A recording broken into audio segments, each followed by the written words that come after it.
So we are having Professor Surajit Majumdar. Thanks to that.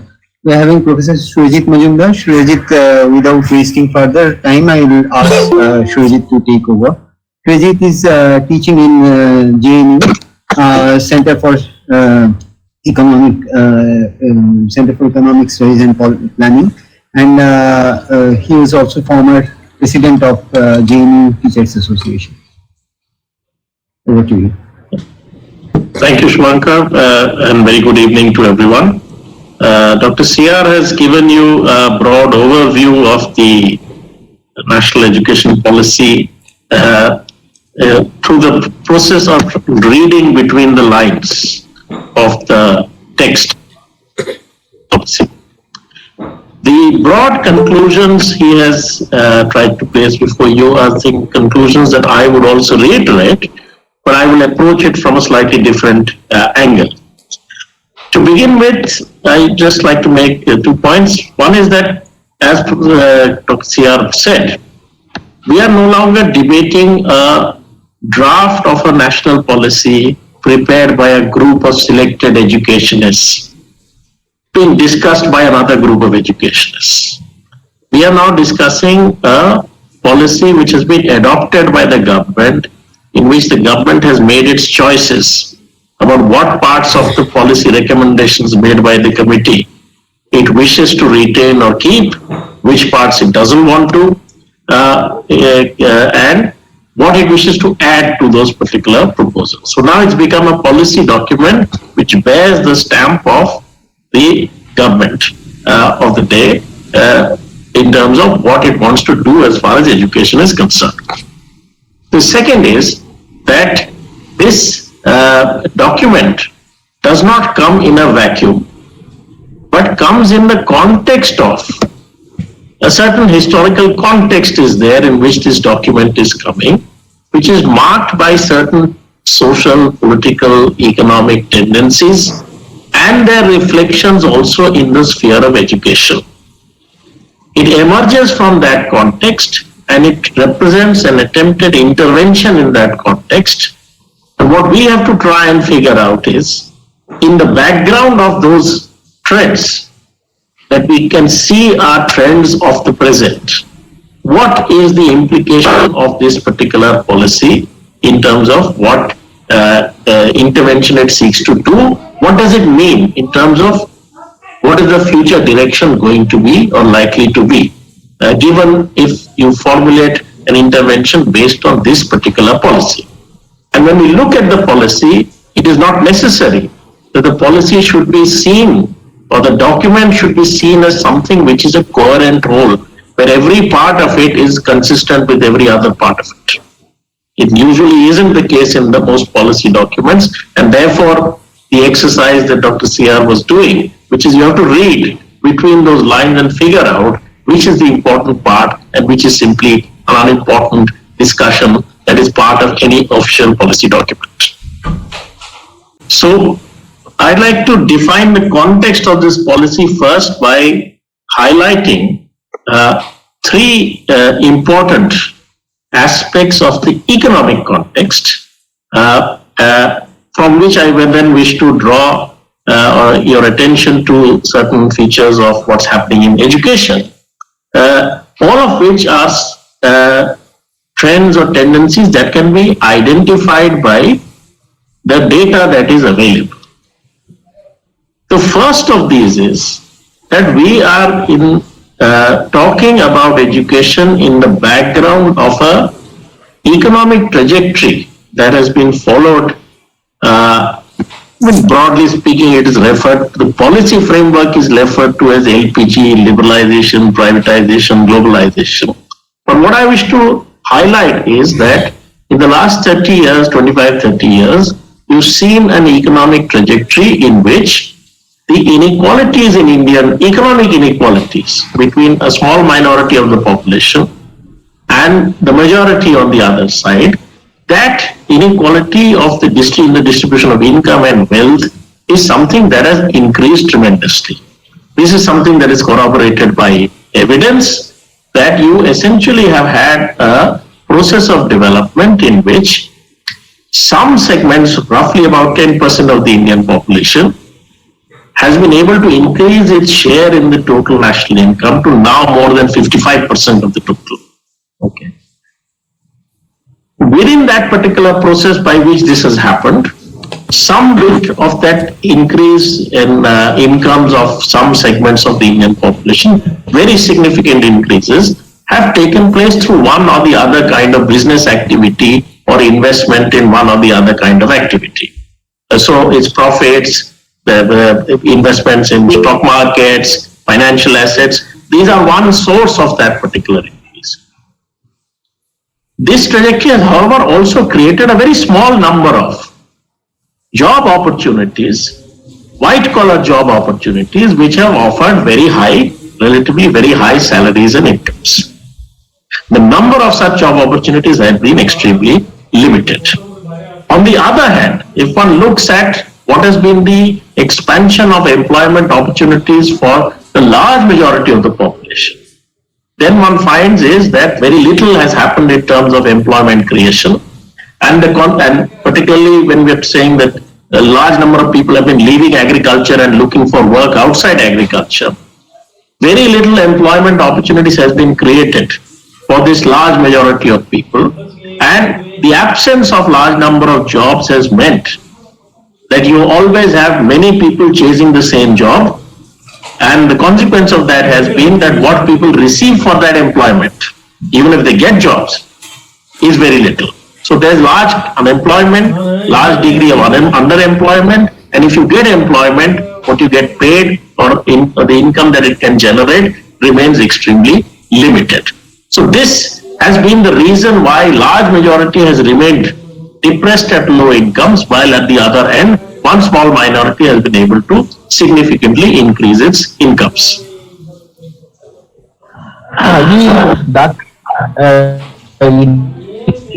ರಾಷ್ಟ್ರೀಯ ಶಿಕ್ಷಣ ನೀತಿಯನ್ನ ಒಂದು ಹಿನ್ನೆಲೆಯಲ್ಲಿ ಆರ್ಥಿಕ ಅಭಿವೃದ್ಧಿಯ ಹಿನ್ನೆಲೆಯಲ್ಲಿ ನಾವು ಅದನ್ನು ನೋಡ್ಬೇಕಾಗಿದೆ.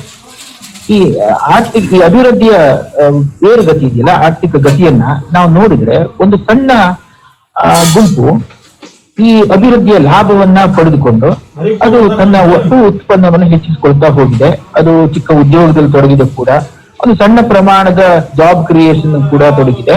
ಆದ್ರೆ ಇದೊಂದು ಬಹಳ ಸಣ್ಣ ಗುಂಪು, ಅಭಿವೃದ್ಧಿಯ ಹೆಚ್ಚು ಲಾಭವನ್ನ ಪಡೆದ ಗುಂಪು ಕೂಡ.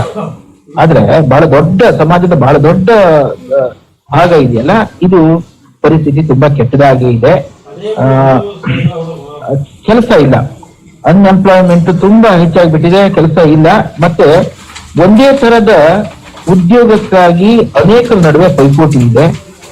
ಮತ್ತೆ ಪೈಪೋಟಿಯ ನಂತರ ಉದ್ಯೋಗ ಪಡೆದ್ರೂ ಕೂಡ ಸಂಬಳ ತುಂಬಾ ಕಡಿಮೆ ಇದೆ. ಅಂದ್ರೆ ಬಹಳ ದೊಡ್ಡ ಸಂಖ್ಯೆಯ ಭಾರತೀಯರು ಈ ತರದ ಅತ್ಯಂತ ನಿಕೃಷ್ಟವಾದ ಪರಿಸ್ಥಿತಿಯಲ್ಲಿ ಆರ್ಥಿಕವಾಗಿ ಮತ್ತು ಒಂದು ಸಾಮಾಜಿಕ ಬದುಕಿನಲ್ಲಿ ಅತ್ಯಂತ ತೊಂದರೆಯ ಬದುಕನ್ನು ಸಾಗಿಸುತ್ತಿರುವ ಸಂದರ್ಭದಲ್ಲಿ ಈ ರಾಷ್ಟ್ರೀಯ ಶಿಕ್ಷಣ ನೀತಿ ಬಂದಿದೆ. ಇದರ ಹಿನ್ನೆಲೆಯಲ್ಲಿ ನಾವು ಇದನ್ನ ನೋಡ್ಕೋಬೇಕಾಗಿದೆ. Sir, a second important feature of this economic trajectory has been that as far as government's policy is concerned, the LPG policy in a sense has meant that government has been committed to, and this is several different governments, different political parties have been in power. Several governments have been committed to the principle of low taxes and low expenditure. Okay. That taxes should not be very heavy, and because if you tax heavily, then you create a disincentive for the private sector to create jobs, to create growth, to invest. So you should not tax heavily, and if you tax heavily, people will go away from your country to other countries where taxes are lower. You are now part of a globalization process. So tax lightly and also spend within your means. Fiscal deficit should not be ever too large, which is now enshrined into law in India in the form of the Fiscal Responsibility and Budget Management Act, or the FRBM Act, which mandates that governments, both central and state, are obliged to ensure that the gap between what they spend and what they earn as revenue, which is the amount that they have to borrow to cover, that should remain within a certain limit. The target is always 3% of GDP for the central government and around a total of about 6% for central and state governments combined. So that's the second element of this particular trajectory, which has meant that if you look, for example, at the last 12 years, 2007-8, what was the proportion of GDP that came as taxes to both central and state governments? Then it was 17.5%. In the 12 years since 2007-8 till date, it has never crossed that figure. So the proportion of GDP that is coming to governments as taxes remains frozen at a low level. And if you then have the condition that the deficit cannot be large, then it means that the expenditure by governments, both central and state combined, must also remain within limits. So if 18% or less is your tax to GDP ratio, then correspondingly your expenditure must also remain within the boundaries set by this 18% of expenditure. And that's the reason why it has not been possible to increase significantly the proportion of GDP that is actually spent on education by central and state governments together. So the target of 6% of GDP to be spent on education in 68 by the Kothari Commission as the target that we should be achieving by 1985 has till date not been achieved. It's today been reiterated in the National Policy on Education 2020 that we still have to reach that target of 6%. But it has not so far been possible to come anywhere close to that 6% because the overall tax to GDP ratio has remained constrained despite the fact that some sections of the Indian population, their incomes have increased tremendously. Okay. And their share in the total has increased tremendously. But if you are going to have a low tax regime, then it is not possible to counteract that by increasing your tax to GDP ratio. So what has been the implication of these two trends in the economy for India's education system in these last 25-30 years, particularly in the last 15 to 20 years, if you see that if one looks at the demand in society for an education, that has actually increased and increased tremendously, but increased for two different reasons. In a condition where in the employment market the position is that there is an exclusive category of cream jobs, white collar jobs which pay highest, which pay much more than most other employments in the country. Okay, then in the middle class and sections which typically historically were already those sections of Indian society which were into education, into higher education. Okay, in them the demand for an education which would help them access those particular jobs is something that increased to the extent that sections amongst them either could afford to pay more, but even when people were not necessarily in a position to afford to pay very much, they were willing to accept hardships in order to educate their children in a way that would allow them access to these relatively high income jobs. Okay. It made it worthwhile to invest that expenditure if they could get access to those high income jobs. But in the other sections of Indian society, which did not have this history of families in which education was there for several generations, which historically had been deprived from access to education, even amongst them, the demand for an education has increased over time because of the fact that if you don't have employment in industry, in services of the kind which will give you a reasonable income, if you don't have assets, you don't have land, you don't have other assets which allow you to engage in some economic activity which will give you a high income, then what are your prospects in life? Your prospects in life are only if you can, through education, gain access to better employment. And for these sections, any scope for economic and social mobility, education appeared to be the only possible route to any kind of social and economic mobility. And therefore, even amongst these sections, you have seen the growth of a trend where they want their children to be educated and are willing to undergo some hardship and spend, even if it requires spending, to spend that money so that their children can get a good, reasonable education. So the social demand for education and the willingness to even pay for that a little bit, to suffer even at the expense of hardship, that has increased tremendously as a result of these economic trends. But while this demand for an education increased, which takes the form of more families wanting their children to go to school, more families wanting their children to study longer, more families pushing for their children to get into higher education, okay, whereas earlier they might have been okay with dropping out at class 5. Okay. So this increased demand for education, however, was not met by a corresponding increase in the public investment in education, because of the fact that the resources of the government were constrained by this, not by an unwillingness to tax heavily and to spend heavily. So public investment in education did not really increase to match this demand.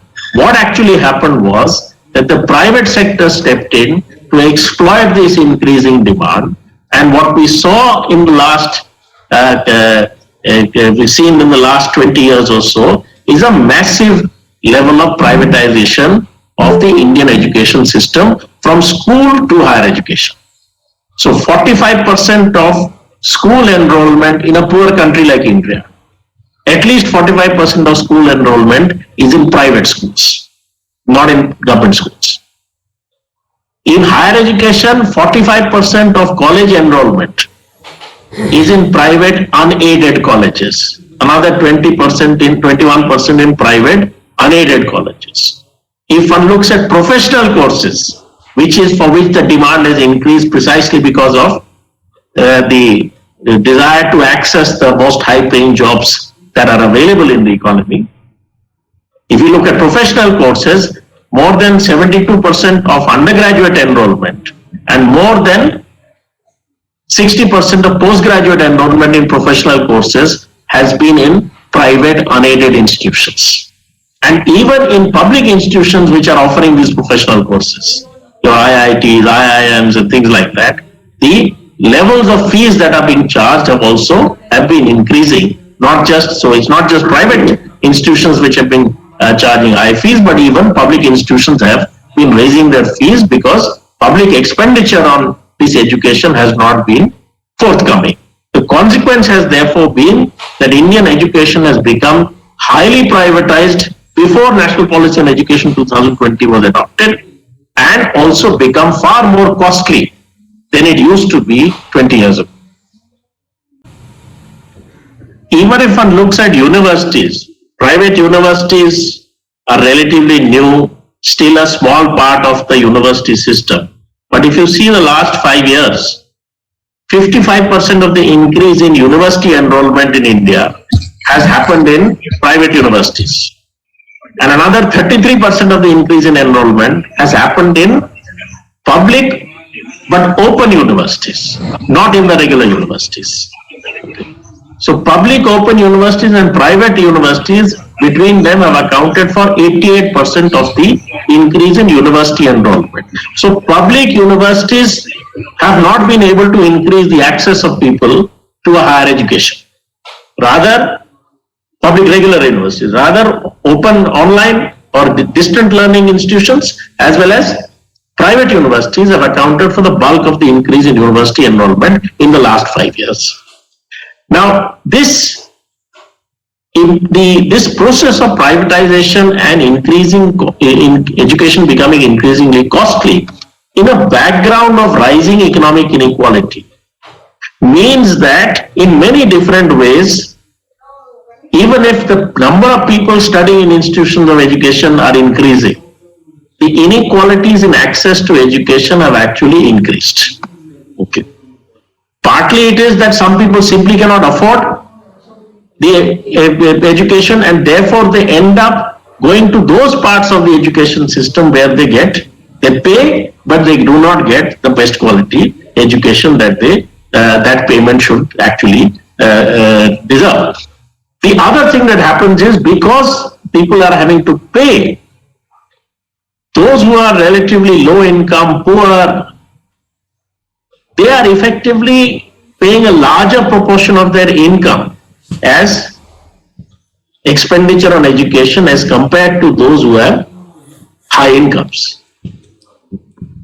Because you send to a low quality private school or you send to a high quality private school, the difference in fees may not be as much as the difference in the level of income of the people whose children go to these two different kinds of schools.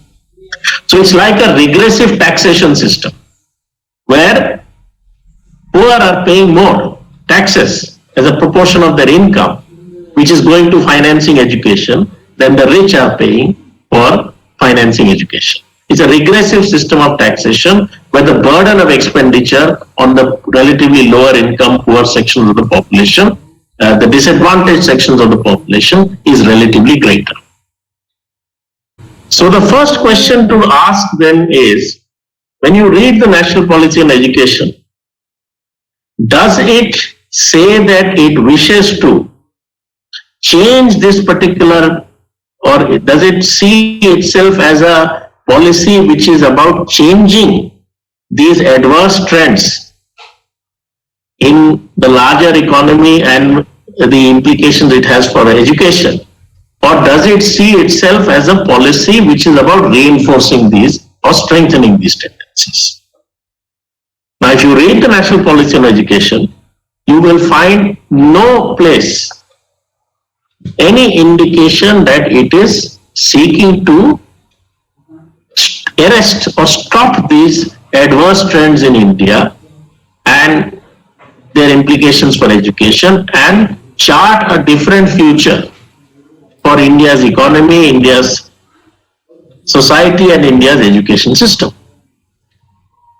So it says, like every policy document in history has said, that we are committed to spending 6% of GDP on education. Investment in education, public investment in education will be raised to 6% of GDP at the earliest. That's the claim made. But why earliest? Why don't you give me a date? That this is the year by which we will achieve that. Is the National Policy on Education suggesting anything as to where the resources are going to come for this increase to 6%?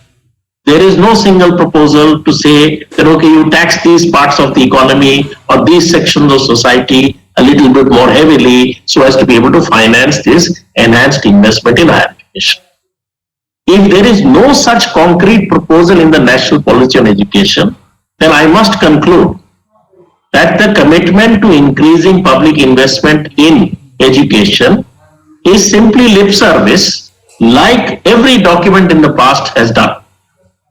For decades we have said this, seen this as part of our policy documents. It has not happened. Why should we assume that it is going to happen now, when there is no proposal in the national policy about how that target is to be achieved? So if that is not happening, but you see other parts of the policy which say that you wish to promote private philanthropic activities in education, school to higher education, you want to promote, you want to make the regulatory system conducive to more private philanthropic activity in education. And I keep in mind that the education sector has always been in law a not-for-profit sector. Every private institution which has got created in the education sector has made profits, but on law it has always been a not-for-profit institution. Given that background, that despite being under law not-for-profit, you had this massive privatization of education. And there's no commitment about how that increase in public investment is going to happen. Then I must conclude that if the policy is saying promote private philanthropic institutions, in regulation treat all public institutions and private institutions uniformly, equally, then this is a process that is actually about promoting further privatization of Indian education rather than a reversal of the privatization that has already taken place. ಈ ಪ್ರವೃತ್ತಿಯನ್ನ ಅಂದ್ರೆ ಖಾಸಗೀಕರಣದ ಪ್ರವೃತ್ತಿಯನ್ನ ಬದಲಾಯಿಸುವಂತಹ ಅಥವಾ ಶಿಕ್ಷಣದ ಸಾಧ್ಯತೆಗಳನ್ನು ಅವಕಾಶಗಳನ್ನು ಹೆಚ್ಚಿಸುವಂತಹ ಯಾವುದೇ ಒಂದು ಮಾರ್ಗದರ್ಶನ ಈ ನೀತಿ ನಿರೂಪಣೆ ಅಂತ ಕಾಣಿಸ್ತಾ ಇಲ್ಲ. ಭಾರತದ ಭಾಷೆ ಭವಿಷ್ಯವನ್ನ ಬದಲಾಯಿಸುವಂತಹ ಅಥವಾ ನಮ್ಮ ಆರ್ಥಿಕತೆ ಮತ್ತು ಶಿಕ್ಷಣ ವ್ಯವಸ್ಥೆಗೆ ಹೊಸ ಭಾಷೆಯನ್ನ ಬರೆಯುವಂತಹ ಯಾವುದೇ ಲಕ್ಷಣಗಳು ಈ ಡಾಕ್ಯುಮೆಂಟ್ ಅಲ್ಲಿ ಕಾಣಿಸ್ತಾ ಇಲ್ಲ. ಒಂದು ಉದಾಹರಣೆ ಹೇಳ್ಬೇಕಂದ್ರೆ ಈ ಸಾರ್ವಜನಿಕ ವಿನಿಯೋಗ 6% ಹೆಚ್ಚಿಸುವ ಒಂದು ವಿಚಾರ ಇದೆಯಲ್ಲ, ಇದನ್ನ ಅವ್ರು ಎಂದು ಆರಂಭಿಸ್ತಾರೆ ಅಂತ ಹೇಳುವುದೇ ಇಲ್ಲಿ ಸ್ಪಷ್ಟತೆ ಇಲ್ಲ. ಆದಷ್ಟು ಬೇಗನೆ ಶಿಕ್ಷಣದ ಮೇಲಿನ ಇನ್ವೆಸ್ಟ್ಮೆಂಟ್ ವಿನಿಯೋಗ 6% ಮಾಡಲಾಗುವುದರ ಬಗ್ಗೆ ಈ ವರ್ಷದಿಂದ ಅಥವಾ ಈ ಒಂದು ಸಮಯ ನಿಗದಿತ ಒಂದು ಚೌಕಟ್ಟನ್ನ ಅಥವಾ ಒಂದು ಗಡಿಗುರುತುಗಳನ್ನ ಇಲ್ಲಿ ಹಾಕಿಲ್ಲ. ಆದ್ರಿಂದ ಇದು ಒಂದು ಬಾಯಿ ಮಾತು ಅನ್ಸುತ್ತೆ. ಈ ಏನು ಸಾರ್ವಜನಿಕ ವಿನಿಯೋಗವನ್ನು ಹೆಚ್ಚಿಸುವ ಮಾತಿದೆಯಲ್ಲ, ಇದೊಂದು ಬಾಯಿ ಮಾತು ಅನ್ಸುತ್ತೆ. ಇದ್ರೊಳಗಡೆ ಖಾಸಗೀಕರಣಕ್ಕೆ ಮತ್ತೆ ಅವಕಾಶ ಮಾಡಿಕೊಡುವಂತಹ ಎಲ್ಲ ಸಾಧ್ಯತೆಗಳು ಕಾಣಿಸ್ತವೆ. ಖಾಸಗೀಕರಣದಿಂದ ಇದು ಹಿಮ್ಮೆಟ್ಟಿ ಸಾರ್ವಜನಿಕರಿಗೆ ಶಿಕ್ಷಣ ಲಭ್ಯವಾಗುವಂತೆ ಮಾಡುವಂತಹ ಯಾವುದೇ ಒಂದು ಕುರುಹುಗಳು ನಮ್ಗೆ ಈ ಡಾಕ್ಯುಮೆಂಟ್ ನಲ್ಲಿ ಕಾಣಿಸ್ತಾ ಇದೆ. This promotion of the privatization of education can also be seen in other parts of the policy. That it is about privatization and not promoting public investment in education. So great emphasis is placed on open learning, distance learning, using digital technologies to increase access to education. That is, you are conceptualizing an education system in which those who cannot afford will get one kind of education through the open distance learning system, and those who can afford can get the regular education. Okay, that's the way it's been, the emphasis on using digital technologies like this. And digital technology also, the platforms for that, of course, are also going to be provided by private players. So not just allowing or promoting the profiteering from education, okay, as in opening it up as a scope for private investment which will earn a profit out of that activity, but also complementary activities like increased digitization, etc., are being promoted as part of a process of opening up possibilities for private profitable investment in the education sector. This is also tied up with a conception about the future economy. So the national policy on education has a vision of what the future of the world economy and the Indian economy is going to be. In that perception, technological development is heading in the direction which will make what we have seen in the past, just a few people having access to high salary jobs, but most people having no jobs, even more the reality. So it talks about the fact that AI, robotics, etc., are all going to ensure that the manual jobs that people do these days will be replaced by machines. And the new jobs that will be there in that world will be jobs which will require multidisciplinary skills, creativity, out-of-the-box thinking. And the function of the education system is to create the people for those kind of jobs that will be available in the future. But those jobs, of course, will not be very large in number. So what happens to the rest of the people? So for the rest of the people, you have the promotion of vocationalization of education. Vocationalization of education in this policy is not seen as, okay, future economic development is going to be of this kind. These are the specific areas of skills that would be required, vocational skills that would be required in that economy. And you train people to be able to take up those kind of employments and jobs. Instead, vocationalization is about creating the scope for people to fend for themselves on their own as far as jobs are concerned.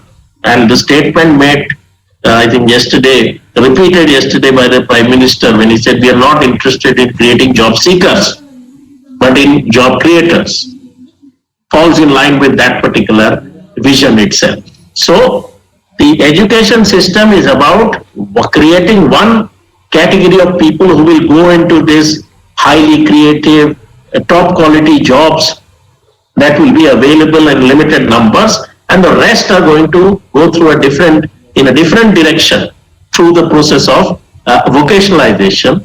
And this is the understanding behind, this is also further reinforced in the whole structure by this so-called idea of flexibility, that you could do this, you could do that.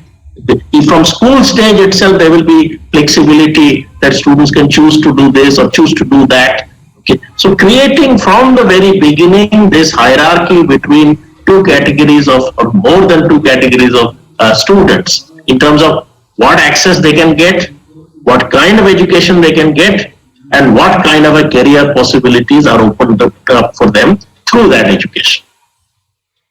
If I can give an analogy to illustrate what is the kind of model of the education system that is being talked about. So imagine the market for televisions.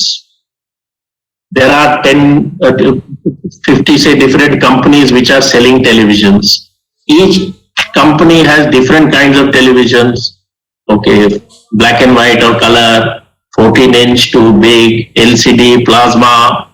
Okay, and it offers you this whole range of televisions. Okay, and according to your choice or preference or ability to buy, you can buy which one of these TVs that are available. You can choose the brand and you can choose the specific model within the whole range that is available from each brand to for depending upon your ability to buy and your preference and choices.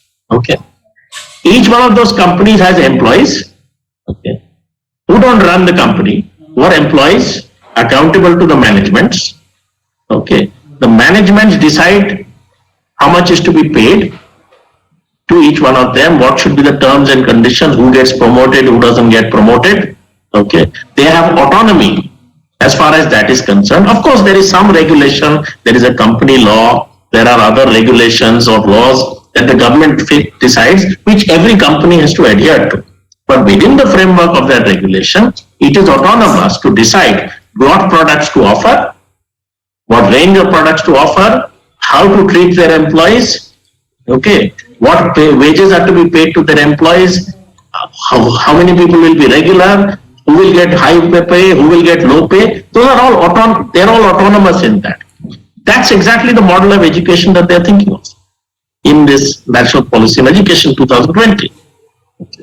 So autonomy here means autonomy for managements of educational institutions, private educational institutions, who will be free to decide the terms and conditions of their faculty, who will be free to offer a whole range of products. So for example, in higher education, they're saying you can exit after 1 year with a certificate, you can exit after 2 years with an advanced diploma, you can exit after 3 years with a bachelor's degree, and you can exit after 4 years with a bachelor's degree with research. This is the equivalent of 14-inch to 60-inch television and normal television to LCD or plasma television. Whole range of products is available. Take whichever one you want for student. And the managements of these institutions, both at school as well as higher education, will be free to determine what would be the service conditions of their teachers, Okay, there'll be no regulation of that. They'll be free to decide how much to charge to the students for the various programs that they are offering. There will be no restrictions from regulations, significant restrictions coming from that. This is the meaning of autonomy that this particular policy in education is promoting. Now, in the last part of what I wish to speak on, I'd like to emphasize two additional features of the contemporary reality and how they also impact on this formulation of the national policy in education. We are not only living in a time in which there has been this long process in which of an economic development trajectory where increasing inequality is taking place. We are also living in a time in which that particular trajectory itself is in a state of crisis. Now, all of you know that even before anyone in the world had heard about COVID-19, there was all this talk about slowdown in the Indian economy. Okay, and that there isn't enough demand that is there in the economy, and the COVID-19 effects, the pandemic's effects, have only aggravated that particular situation. So this crisis, in a sense, was there before. It has become more serious with this. I cannot really go into details of what is the origin of the crisis, nor is it true that the crisis has emerged right now. It has emerged over a period of time and there have been signs of it for a long period of time. But essentially, the crisis amounts to this: that if you have too much inequality that has happened, then what that means is that while those who have high incomes have accumulated large incomes which they want to invest in different things in order to make money, they have left behind too many people with too little income, and therefore you don't have enough of a market to be able to sustain that particular process. So its implication is that there is a disappearance of profitable outlets for investment. Where do you put money in and make money? To make profits. And to the extent that that is the case, the more education is opened up for that investment, the pressure for opening up more sectors to such investment for profit is also greater from those who control these resources. The other side is this, that the slowdown first had this effect, and then the pandemic has further added to that, which is that the fiscal crisis of the government. I said that for a long period of time, the tax to GDP ratio has not been increasing, has not increased. Okay. But now you're facing a problem where revenues are collapsing. Because if you have slowdown in economic activity, that from which the revenues are generated, then obviously those revenues will also be hit. So government has even less money now than it was having a couple of years ago. So government doesn't have money to spend. Okay. If government is not fine, and while this is happening, corporate sector pressure to give them tax concessions so that the profitability of their investments can increase is also greater. You've seen corporate tax rate was cut in September last year. This is before COVID-19. Okay. So the pressure for tax cuts has increased. The revenues in any case are becoming less because economic activity is not growing. Okay. And the pressure to open up new sectors for private investment is also increasing. So all of these add up to creating an even stronger impetus or push towards privatization of education rather than an expansion of education that is driven by increased private investment in education. Increased public investment in education. The second aspect is that as this crisis is increasing, there is also another feature of this, which is that if you have a process where 90% of the population is losing out and all the benefits are cornered by 10%, then that is a condition, and this continues to happen. If people don't find employment, if people don't find incomes, education, health, access, all of these become more expensive for them. Okay. then this is a condition in which they might in some form or the other also rebel. How can the country go on like this? And if you are formally a democratic society, then that democracy itself can be the means through which this expresses itself. Governments can be thrown out if they don't satisfy people's aspirations. So governments can be changed. And if governments can be changed, and so the elections can force governments to do something about this particular process, which might hurt the interests of the 10% which has gained. Okay. You have also the possibility that other rights, freedoms that are guaranteed in the Indian Constitution can be used to express the discontent about what is happening and demand some change, so that people's interests are actually met. So if that has to be prevented, then in some way or the other, you have to reduce the capacity of your democracy to become a means by which this discontent of people actually expresses itself.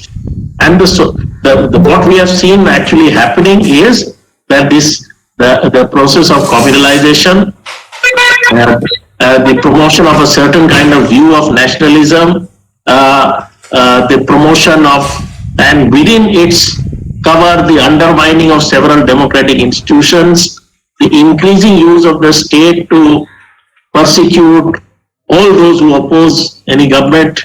Okay, these are all features that we have seen as growing, where India's secular democracy has come under increasing threat. Okay, which is related to the crisis that is there in the economic domain itself. Okay. Now, if this is the push, then that also has a certain implication for education. Education can be an instrument of pushing a certain ideological agenda. Education can also be a process by which people become more aware of their rights, become more articulate in putting forward their demands, become more troublesome if they get an education that helps them to realize their full potential. So, in this context, naturally, no regime will want that the education system should go in this direction. In fact, what have we seen? That the education system itself and institutions, particularly public institutions, have been under attack because of their students protesting about something. Okay. It may be they are protesting about fees, they are protesting about citizenship amendment bill, whatever they may be, they get persecuted, they get attacked, they get demonized, termed anti-national. You have now a situation where teachers and students from universities are sitting in jail for months, charged with various offences. People who have never even thrown a stone at anyone have been put into jail, and this kind of persecution is something that has been also increasing. So you do not want the education system to go in a direction where it will help awaken the people to ask for what is their right more forcefully. And you want the education system to be able to propagate other kinds of ideas which will ensure that people do not protest about these things. They may protest about other things which are not necessarily the most important things. It's in that context that one should understand this, what is the emphasis here on the promotion of Indian values and other such things that are said that Dr. C.R. was talking about. No one has a problem with promotion of the idea of being Indian. But what is an Indian value? Do all Indians have the same values? Are all values that Indians subscribe to consistent with constitutional values? We have superstitions, we have casteism, we have so many things that are part of, we are a society which is changing, evolving, progressing, in which things that are older will be given up, newer ideas will be adopted. That's part of the process of change. So what is this Indian value that is being sought to be promoted? You look at the formulation that we have a great ancient tradition and we have a modern tradition. That's a formulation that repeatedly occurs in the national policy on education. So we are supposed to draw inspiration from ancient Indian tradition, ancient Indian literature, and modern Indian literature and traditions. So why is the in-between period missing? I think there's a clear ideological angle to that formulation of ancient and modern, but nothing in between. And while ancient India may have made contributions to the body of knowledge, surely the requirements of the knowledge development of the present are not in ancient India. Surely the history of education in India, where it was in the ancient period the exclusive preserve of some parts of society, where others were debarred from access to any kind of education. That's not a vision of the future for India. So what is this talk about in drawing inspiration from the ancient Indian tradition? So the idea is therefore to create a structure within which the education system for most people will be one in which it can be used to propagate a certain kind of worldview, which is neither consistent with the constitution, nor necessarily correct that only one kind of worldview is consistent with being Indian and being within, living within the constitutional framework. While you promote that, the whole talk about promoting critical thinking, problem solving, etc., if you see, is all about technology and creating the workforce for the knowledge economy of the future. So you use your creative abilities, you develop critical thinking to develop technology. But you shut that out when it comes to thinking about society and its progress and generally the human condition. I'm not sure that you can produce great technological, many scientific people who can develop scientific temper, critical thinking, and yet we close their brains to everything else that is happening in the world around them. Whether that is at all possible or not, but that's the way the national policy on education conceptualizes it. So the last point just I wish to make, since most of us are teachers, is as Dr. CR was saying, the national policy on education, if you see, it's the way, while it does talk again in words about the importance of the teacher is the heart of the education process, the importance of teachers' autonomy, while it talks about that, the whole structure of education that it seeks to create is one in which the teacher as a living teacher will be finished. So a teacher is, in any educational institution, in the way this is conceptualized here, a teacher is an employee of a management, answerable to that management, okay, who is not answerable to the teacher.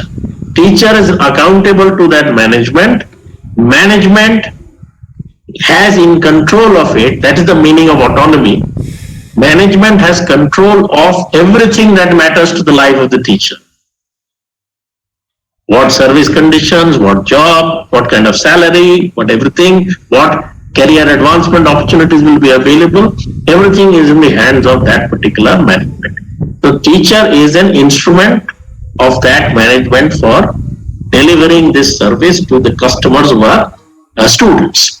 On the other side, the larger structure which determines what you will do as a teacher in terms of content, what is the content of teaching, etc., is also going to be to a large extent shaped outside of the domain of teachers and the institution through the centralized system that is being sought to be created. Okay. So you create a regulatory system in which significant elements are part of and under the control of government and particularly central government. So if you think of school education in this new system of new pedagogy that is to be done in the 5+3+3+4 system, naturally, suddenly if you're going to change to this new system, who's going to have any, how is the capabilities for that to be developed? What is to be done in them? What is the content of that?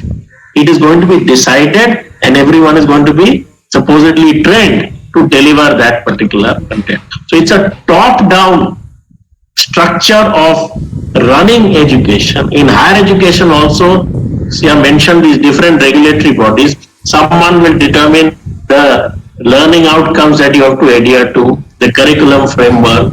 Someone else will decide on regulation. A separate agency will give funds. National Research Foundation will be the one which will decide who gets research funds, who doesn't get research funds. All of these bodies will be under the control of the government. And therefore, it's a top-down system in which the teacher has essentially no autonomy. The teacher is not the heart of the process. Even if the language says it, ultimately the structure that is created is one in which it is impossible for the teacher to be at the heart of the process. So if the living teacher is to be killed in this process, what is the quality of education that will ultimately be delivered to the students, no matter what background they come from? If the living, alive teacher who is able to develop through that process and to develop the teaching learning process out of experience, knowledge, understanding of conditions, familiarity with the kind of students they have, if all that is to be done away with and something is to always come from the top, if teacher is also always going to live under the thumb of a management, completely in control of that, then what is going to happen to the education system? This is the structure that is being talked about. So on the one side, managements are to be liberated from regulation of the kind that should be there. So we have today regulations on teacher service conditions, we have regulations on fees. You remove those regulations or you liberalize them. Give managements greater freedom as far as these are concerned. But we have relatively greater freedom today with regard to the academic content of what we teach. At least it is a little bit decentralized. You try and centralize that particular process and keep it under the control mainly of the central government. That's the structure that is being proposed, within which, as I said, the living teacher will be dead if this particular policy is what is finally executed. And therefore it's important. It's important as teachers, as those concerned with what's happening in society at large, as those who have the interests of the common Indian people at heart, it is important to resist these particular processes also. With that, let me conclude, and then if any questions are there, we can take. Sir, can you just a few words about the languages to be learned and the medium of instruction in the new education policy? Okay, this language question and other things, I think if we had what was conceptualized as a possibility after the independence, which is a common school system, which is that everyone, irrespective of their social and economic background, go through the same school system. Then if you discuss it in the context of such a school system, it is one thing. But what is our actual experience? That we have created a system in which there is a hierarchy, in which while the mother tongue is the scientifically the best way for instruction to be given, to be the medium of instruction, those who can study in English medium have a privileged, English has acquired a privileged position within the system as compared to the Indian languages. So the question will be, does this emphasis on mother tongue and on Indian languages reinforce that hierarchy, or does it contribute to a more scientific approach to the education of children? Okay. I suspect that this, as much as possible, is leaving the scope open for that certain parts of the system this will be imposed, and other parts of the system can go in a different direction. Similarly, with regard to the question of curriculum and all, I think Dr. CR may respond to that, because curriculum business is a little different in the system I am part of, higher education, than at school level. But I think if you see what has been said, there are so many parts of what has been proposed in which sufficient room of flexibility has been left for the government to interpret and decide actually how much control it is going to be exercising, because not everything has been quite laid down as yet. I'll give an example from the sphere of higher education. So the policy says that all institutions of higher education have to acquire a certain multidisciplinary character within a certain period. All of them will be categorized into 3 categories of institutions.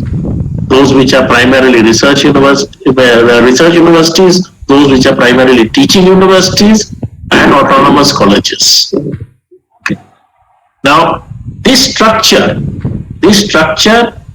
cannot emerge out of an organic development out of the existing thing. Universities are created by acts of central or state legislatures.